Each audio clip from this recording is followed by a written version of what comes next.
আমরা প্রথমে গিয়েছিলাম মায়ের প্রতিমা আনতে, সেখানে দেখলাম আরও অনেকগুলো মায়ের প্রতিমা রয়েছে, ছোট বড় মাঝারি সব রকম ধরনের। আরও অনেক কিছু রয়েছে, রামকৃষ্ণ, মা শারদা। এই দেখতে দেখতে মায়ের এদিকে সব কিছু রেডি হয়ে গেল, গাড়িতে চাপানো হয়ে গেল। তারপর দেখলাম মায়ের পায়ের জায়গাটা ক্র্যাক হয়ে গেছে, তার জন্য দাদা একটু কালার করে দিল। আমাদের গাড়ি নিয়ে আমরা বেরিয়ে পড়েছি, মন্দিরেও চলে এলাম। তারপর বাড়ি এসে আমরা লাইট লাগাচ্ছিলাম, ওমা আমাদের হেল্প করলো অনেক।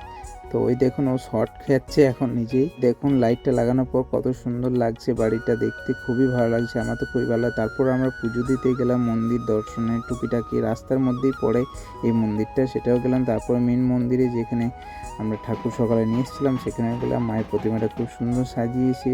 এবার মায়ের চলে এলো বাড়ি, সেখানে এবার পুজো স্টার্টও হয়ে গেল। এবার আমরা পুষ্পাঞ্জলি দিয়ে টিয়ে মোটামুটি রাত 1টা 12:30টার মধ্যে আমাদের পুজো কমপ্লিট হয়ে গেছিলো। মা ওই প্রথমবার বসে বসে পুজো দেখলো।